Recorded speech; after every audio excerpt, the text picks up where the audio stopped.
Hello YouTube, insanj here. Today I'm going to show you how to set up your very own Minecraft Alpha Multiplayer Server, or SMP server for survival multiplayer, on your Mac computer. Now this is a pretty difficult process if you don't have a guide laid out in front of you, so I'm going to go ahead and lay out a guide for you. First, you're going to want to open up a new window in your web browser, minus Firefox. And then from there, you're going to want to go to the URL minecraft.net/download.jsp.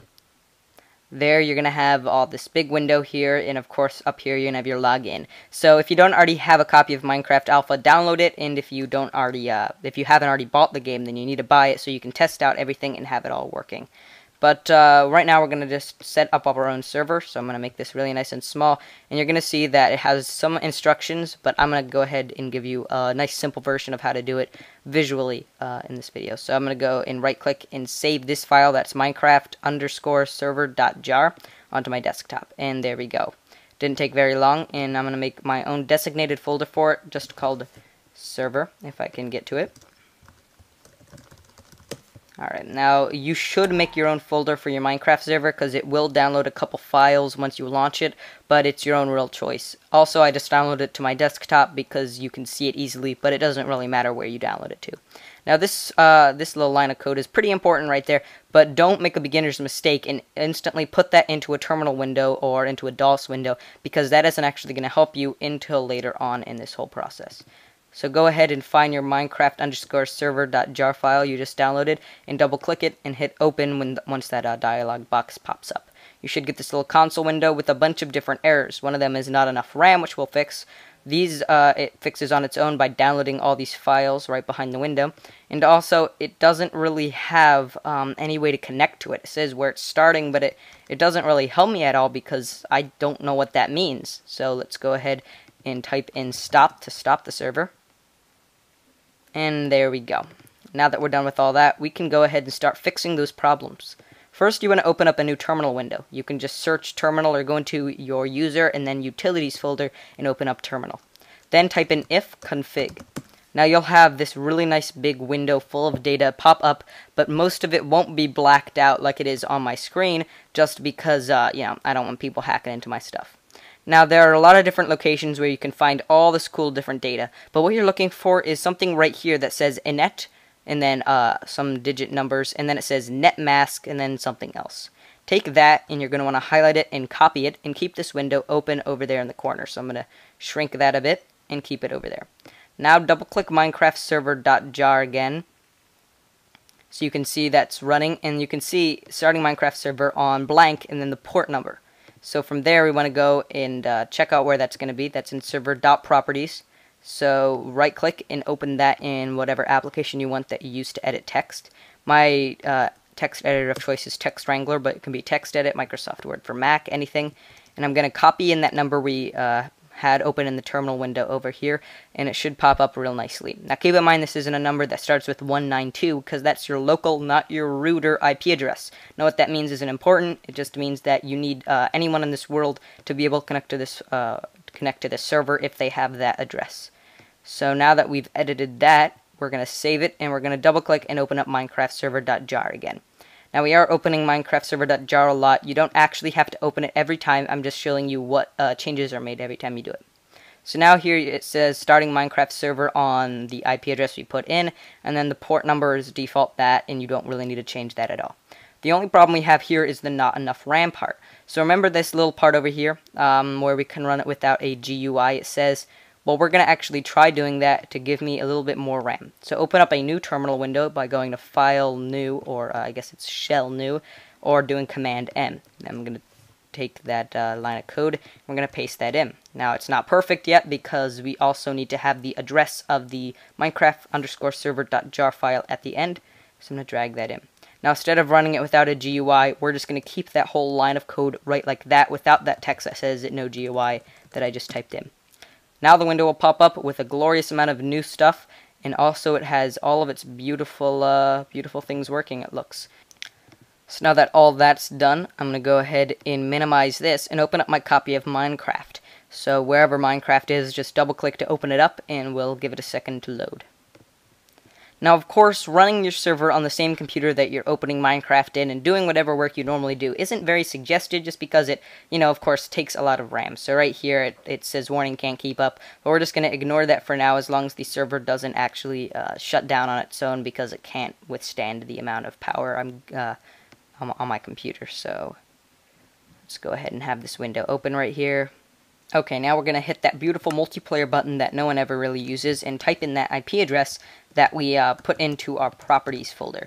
We also can type in 25226, I believe it is, but that doesn't really matter, so I'm going to go ahead and delete that. Actually, I think it's 25565 or something like that. So after we do that, it should actually connect successfully. Now, if you get an error, then try redoing some of these instructions or leaving a comment below, and it should help you out. So it just logged in. Now, why I didn't put the port in is because it picks a port that works out for you, so you don't need to try anything else. So here, since I set up a server before, it went to the same spot I saved at, but normally it won't spawn when you're dead. But here we go, I'm looking at the beautiful midnight sky.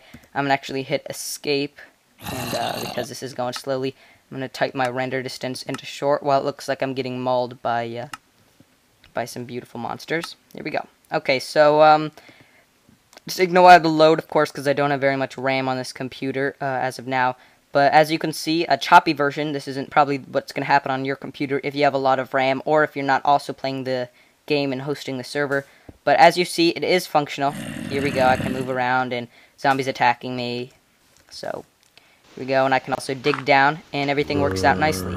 But everything's, of course, not all hunky-dory. You also might want to have some other effects and whatnot going on with everything. So I'm going to go ahead and find, where is that window?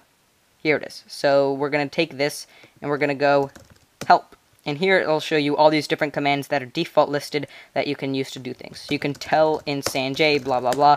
And if insanj was connected, which I just was a second ago, it would tell that to me. Stops everything and boots everyone there currently. You can save all, which is a fun thing where it'll save all the blocks, so if anyone tries deleting a block, it'll instantly be there.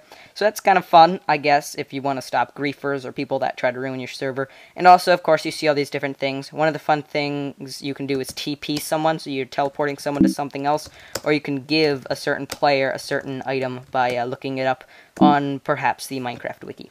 So that was somewhat of a long video telling you exactly how you can set up a server successfully on a Macintosh computer. Now you can also run this without a GUI if I were to close that and then copy this line of code exactly into my terminal window. So if I can highlight the whole thing. My computer doesn't have that much RAM again, as I said. If we paste that in there and delete, of course, this whole thing. It's a shame it can't highlight, but alright, and if I drag that in there and type in no GUI again, it'll start running my server beautifully without that other window. But I just like that other window because, it gives you a lot more data and more things. Also, you should note there are some other cool things you can change in here. You can change the level name if you wanted. You could also make Hell World equal true, meaning you'll always be in the nether. Spawn monsters false if you don't want to keep dying if your computer's lagging. Online mode, whether other people can join. Spawn animals should be obvious. Max amount of players, in case you don't want a bunch of people connecting and bogging down your computer. PvP, whether you can hit each other, a relatively new adjustment. And then the port, and it's automatically set to that. And you don't really need to change it unless you want to do some really exciting, crazy things with your server that I'm not going to explain now. So that's all you really need to know for the basics of a Minecraft server. I hope it wasn't too hard to follow, and I hope it wasn't too long for you to keep your attention going that whole time. But now, whenever you want to start up your Minecraft server and play with any friends anywhere in the world that have a Minecraft alpha account, you can just double-click minecraft_server.jar and then hand out people your IP address that you put into your server.properties folder, which I don't suggest doing to the whole universe, really. It's probably not a good idea. You can also edit level.dat files and player files. My player file isn't in there because I deleted it, but you can edit files in here if you want to change inventories or anything. But overall, I'd say that just use all the default controls that you get in the console window that opens up when you double-click minecraftserver.jar, and that's it. Again, I hope I didn't bore you all to death, and I'll see you guys on Tuesday for another fantastic video. Oh, and by the way, since I set up my own Minecraft Alpha multiplayer server, if you want to join and play with me and some other subscribers later in the future, leave some comments or send me a PM here on YouTube, and we can arrange some times or some days of the week where we can actually hang out and have, just like a little SMP sort of day. I don't know. Click the link in the description to find more about it. See ya.